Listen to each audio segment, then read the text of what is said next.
اعوذ باللہ من الشیطان الرجیم بسم اللہ الرحمن الرحیم الصلاۃ والسلام علی خاتم النبیین وعلی آلہ وصحبہ اجمعین۔ السلام علیکم ورحمۃ اللہ وبرکاتہ۔ دادا پوتا شو لے کے آپ کی خدمت میں حاضر ہیں۔ وہ ایک فارمیلٹی ہے، اس کا تعارف ہم کروا دیتے ہیں آپ کے ساتھ۔ آج پہلے کچھ خبریں پڑھیں گے۔ خبریں آج تھوڑی ہی ہیں، ہفتے کے دن میں خبریں معیشت کی جو ہے وہ جمعے والی ہوتی ہیں۔ 10 روپے فی لیٹر جی پیٹرول کی قیمت میں اضافے کی جو تجویز ہے وہ زیر غور ہے اس وقت۔ اگر ہم معیشت کی بات کریں تو چاچو ساڑھے گھروں تیل نہیں نکلیا یار، ساڑھا تیل نہ کڈو ہیں۔ 10 روپے مزید ودھان لگے ہو، ایک اووری ودھا لو 40-50 روپے۔ ایکسپورٹ کی سہولت کاری جو ہے، فیسیلیٹیشن جو ہے، اس سکیم 2021 کے لیے ایف بی آر نے وہ اس کے اوپر لگا دی ہیں۔ پاکستان اور افغانستان کے درمیان پریفرنشل ٹریڈ ایگریمنٹ وہ 2 ماہ کے اندر فائنل ہو جائے گا۔ افغانستان والوں نے اپنی جو خواہشات ہیں ان کے نام کے اوپر ایک پریس ریلیز جاری کر دی ہے۔ اب دیکھتے ہیں حکومت پاکستان جو ہے جب وہ فائنل کرنے لگتی ہے اس کا ڈرافٹ، تو اس کے اندر وہ خواہشات کی فہرست جاری کرتی ہے کہ نہیں، جو ذبیح اللہ نے جاری کی ہیں وہاں سے نا۔ آج کل بڑا منہ کو کتا بجیا ہوا ہے، اس شخص کے بھی منہ کو بہت بڑا ڈبو بجیا ہوا ہے۔ خبریں اور کوئی نہیں ہے جی، انٹرنیشنل خبریں ہیں جو دوسرے ملکوں کے ریلیٹڈ ہیں، تو میں نے کہا کہ ادھر ٹائم ضائع کرنے کے بجائے فیڈ بیک پہ ہی آ جایا جائے۔ 18 مارچ 19 مارچ اور 22 مارچ 3 میسیجز ہیں۔ نہیں صاحب جو ہیں وہ میسیج بھی بھیجتے ہیں، فون بھی کرتے ہیں، ان کا کوئی میسیج بھی نہیں پڑھا گیا اب تک۔ یہ کوئی رابعہ بٹ صاحبہ ہے، اور اس کی وجہ یہ ہے کہ یہ میسیج بھیج کے انتظار نہیں کرتے، دوبارہ بھیج دیتے ہیں، وہ میسیج اور نیچے چلا جاتا ہے، دوبارہ بھیجتے ہیں، وہ میسیج اور نیچے چلا جاتا ہے۔ تو ان کو انعام کے طور پہ ان کے تینوں میسیج جو ہیں وہ آج ہم پڑھیں گے۔ جی السلام علیکم، میں منافع انویسٹمنٹ سے بات کر رہی ہوں۔ ہماری جو ہے SCCP سے رجسٹرڈ فارم ہے ایڈوائزری کی، تو اس پہ آپ کے یوٹیوب چینل پہ اپنی پیڈ ایڈورٹائزمنٹ کروانی ہے۔ بیٹا میں پیڈ کام کرتا نہیں ہوں، ٹھیک ہے، پہلی بات میں ایڈورٹائزمنٹ نہیں دیتا اس کے اوپر، اور اس طرح کی تو بالکل بھی نہیں دیتا کہ جس طرح کی میں ایڈوائز کر رہا ہوں اس طرح کی میں دے دوں۔ پیسے تو پتہ نہیں مجھے آپ نے دینے ہیں کہ نہیں دینے، اس کے نتیجے میں اگر کوئی غلط کام ہو گیا نا، وہ میرا ضمیر ہی مجھے نہیں جینے دے گا بیٹا، اس لیے میں معذرت چاہتا ہوں۔ 23 مارچ کا میسج جی السلام علیکم، رضی زادہ فیض بات کر رہا ہوں سیالکوٹ سے۔ میں آپ کا ریگولر لسنر ہوں۔ اصل میں 2015 میں نا میرے بڑے بھائی، ان کی عمر اس وقت نا صرف 45 سال تھی، تو ان کا نا لیور ٹرانسپلانٹ ہوا تھا شفا انٹرنیشنل ہاسپٹل اسلام آباد سے۔ ٹرانسپلانٹ سے پہلے انہوں نے تمام ٹیسٹ وغیرہ کیے تھے، جن پر تقریباً اس وقت نا 4-5 لاکھ روپے خرچہ آ گیا تھا۔ تو انہوں نے کہا جی کہ ماشاءاللہ باقی تمام جو ہے نا ٹیسٹ کلیئر آئے ہیں، تو ان کا ٹرانسپلانٹ انشاءاللہ کامیاب ہوگا۔ تو ہم نے تمام رقم جمع کروا دی، تو ڈونر کے بھی تمام ٹیسٹ ہوئے، تقریباً اتنے ہی پیسے لگے تھے۔ تو جب ٹرانسپلانٹ ہو گیا تو اس کے بعد مریض کو تو ہوش ہی نہیں آیا، 15 دن وہ ICU میں رہا ہے، اس کے بعد فوت ہو گیا۔ تو وفات کے بعد ہم نے جب ڈیتھ سرٹیفکیٹ لیا ہے تو اس پہ لکھا ہوا تھا گردے فیلئر، کاز آف ڈیتھ گردے فیلئر۔ تو ہمارا یہ کلیم ہے کہ یہ ٹرانسپلانٹ انہوں نے غلط کیا ہے، ان کی لاپرواہی ہے۔ تو ہمارا تقریباً اس وقت جو ہے نا 80 لاکھ روپے خرچہ آ گیا تھا۔ آپ کی رہنمائی چاہیے کہ ہمیں کوئی اچھا فورم بتائیں کہ جدھر ہم ان کے خلاف کلیم کریں اور ہماری رقم واپس دلوائی جائے۔ فیض صاحب 2 فورم ہیں، ایک تو کنزیومر فورم، کنزیومر کورٹ، صارفین کی کورٹ ہے، لیگل اس کی حیثیت ہے، اور کوئی پیسہ نہیں لگتا، وہاں پہ وکیل بھی نہیں چاہیے ہوتا۔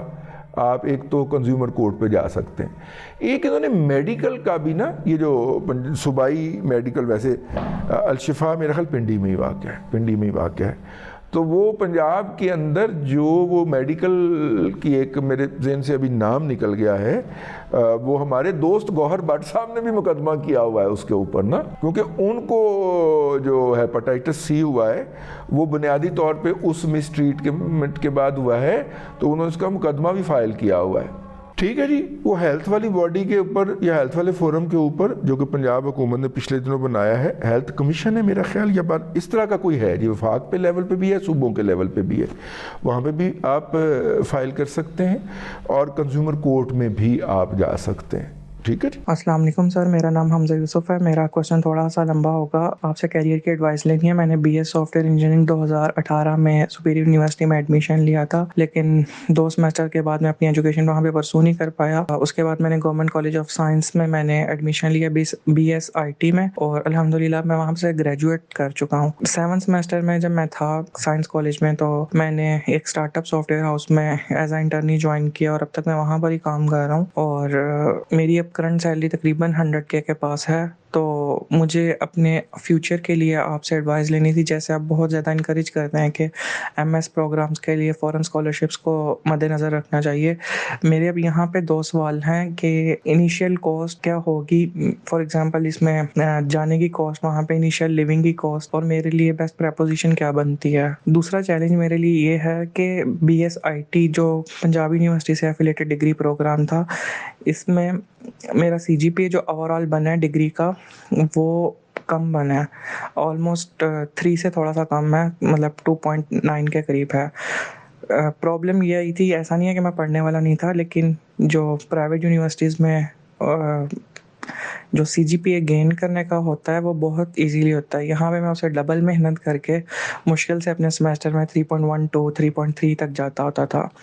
تو پڑھنا بھی بہت پڑتا تھا، لیکن جو میں نے نالج حاصل کیا ہے یہاں سے، اس کے اوپر جو فنڈامنٹلز کمپیوٹر سائنس کے ہوتے ہیں اس کے اوپر میری گرپ ہے. لیکن میں سی جی پی اے کی وجہ سے مار کھاتا ہوں کہیں پہ بھی، مطلب فلی فنڈیڈ اسکالرشپس کے لیے.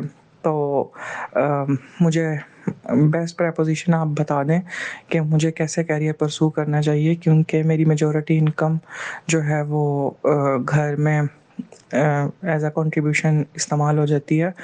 سو میری ایج اس ٹائم 25 ایئرز ہے. آپ کی ایج بڑی آئیڈیل ہے ماسٹر کے لیے جانے کے لیے، پہلی بات. دوسری بات یہ ہے کہ آپ کا جو ایکسپیرینس ہو چکا ہوا ہے پریکٹیکل لائف کا، اس کے بعد آپ کا سی جی پی اے جو ہے وہ میٹر ہی نہیں کرے گا. نمبر 2 ہو گیا. نمبر 3 جو ہے بیسٹ اسکالرشپس جو ہیں وہ، اگر آپ کو کسی زمانے میں آج سے 3 سال پہلے 2 سال پہلے میں ایسٹرن یورپ کے ممالک کو پوائنٹ آؤٹ کیا کرتا تھا، لیکن یوکرین وار کے بعد وہاں پہ حالات خراب ہو چکے ہیں. آپ کو ویسٹرن یورپ، نیدرلینڈ وغیرہ کے اندر جو ہے، یا سینٹرل یورپ کی بات کرنی چاہیے، جرمنی وغیرہ کی، اس طرف نہیں جانا چاہیے، ایسٹرن یورپ کی طرف. اگرچہ وہاں پہ اسکالرشپ مل جاتے ہیں. آپ کے لیے بیسٹ اسکالرشپ جو ہوگا اسٹریک ہوگی وہ اراسمس ہوگا. اراسمس اسکالرشپ جو ہے وہ جتنا کہ آپ کما رہے ہیں یہاں پہ، اگر آپ وہاں پہ بندے کے پتر بن کے پڑھیں گے تو آپ اتنے پیسے وہاں پہ بچا سکیں گے. اتنا وہ دیتا ہے. میرا خیال 1000 سے 1500 یورو آپ کو پر منتھ وہ دیتے ہیں. ٹھیک ہے. اب یورو کا دیکھنے ریٹ کیا ہے، تقریباً 3 لاکھ روپیہ. تو تھوڑی سی چلاکی کر کے آپ اس میں سے اتنے پیسے جو ہیں وہ بچا سکتے ہیں. اس حوالے سے تھوڑا سا دیکھ لیجئے. میں نے کہا کہ آپ کا سوال پہلے بھی آیا تھا، میں نے جواب بھی دیا تھا، لیکن بعد میں پتہ چلا کہ وہ جواب نشر نہیں ہو سکا، تو میں نے اب دوبارہ دیا. دوسری بات. تیسری بات یہ ہو گئی کہ بھائی آپ کسی اوورسیز سافٹ ویئر ہاؤس میں جاب کے لیے اپلائی کیوں نہیں کرتے؟ آپ کا اگر اتنا ایکسپیرینس ہو چکا ہے تو آپ وہاں پہ ایز اے ورک فورس چلے جائیں. اس کے حوالے سے بھی غور کریں. آئی ٹی کے بندے آپ ہیں، آن لائن چیزیں تلاش کرنے کا تجربہ آپ کو ہے. میں تو بیٹا اس طرح کا آپ کو ایک گائیڈ ہی کر سکتا ہوں نا. تو اراسمس اسکالرشپ کو ٹارگٹ کریں، ماسٹر کرنے کے لیے باہر جائیں. تو جتنے پیسے آپ یہاں پہ تنخواہ مل رہی ہے، اتنے اور اس سے زیادہ پیسے یا اس سے زیادہ پیسے آپ بچا کے اپنے پیرنٹ کو بھیج سکتے ہیں، تو آپ کا کنٹریبیوشن رہے گا. ایک بات. اب آ جائیے کہ اگر آپ یہ پیڈ کام کرنے جاتے ہیں تو پھر کیا صورتحال ہوگی. تو بیٹا وہاں پہ جو پہلا میں نے فلی فنڈڈ بتایا ہے، اس میں ٹکٹ بھی وہ دیتے ہیں. ٹھیک ہو گیا.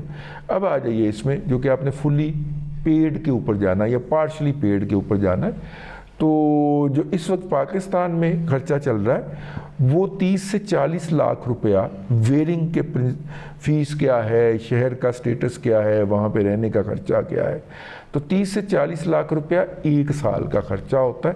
یہ تقریباً 1.5 سال کا ہوتا ہے. اس میں سے ایک اور بھی کام میں آپ کو وڈا کام، وہ یہ ہے کہ اگر آپ کسی یونیورسٹی میں سکینڈینیویا کے ممالک کے اندر، سویڈن، ڈنمارک، ڈینش، سویڈش اور ایک اور ہے، تینوں ممالک نے نا، انہوں نے سکینڈینیویا دے ممالک کیا جاتا ہے. اگر آپ وہاں پہ اعلیٰ تعلیم کے لیے اپلائی کرتے ہیں تو وہ آپ کو یونیورسٹی میں داخلہ نہیں دیتے، وہ آپ کو فیکٹری میں داخلہ دیتے.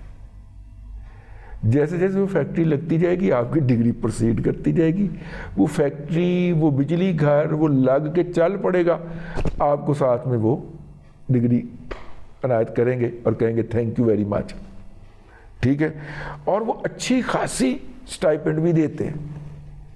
اور اگر آپ کو برف سے پیار ہے اور ٹھنڈ میں -35 ڈگری پہ کام کرنے کا آپ کا دل کرتا ہے کبھی کبھی، تو ان تینوں ممالک کے اسکالرشپ ڈھونڈیں. لینگویج کا بیریئر نہیں ہے، وہ انگلش جو ہے ان کی وہ کمیونیکیشن کا سورس مانا جاتا ہے. ٹھیک ہے، تو اس کے اوپر غور کریں. یورپین یونین کا ایراسمس کا اسکالرشپ اٹھائیں اور ان تین ممالک کے اندر لینڈ کر جائیں. پروجیکٹ کی تنخواہ وقری، اسکالرشپ وغیرہ عیاشیاں لگ جائیں گی آپ کی وہاں پہ جا کے.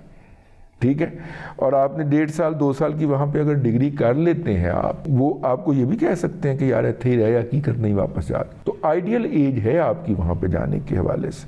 ہاں جی، آخری پیغام. السلام علیکم رضوان بھائی، کی حال ہے؟ ٹھیک ہو؟ خیریت ہے؟ رضوان بھائی بڑی پرابلم ہے، تنگ کر رہے ہیں لوگ مینوں. عمر میری اس وقت ہے تقریباً 68. پرس تو میں کام کرنا تو میں تے محکمے تو تنگ آ گیا.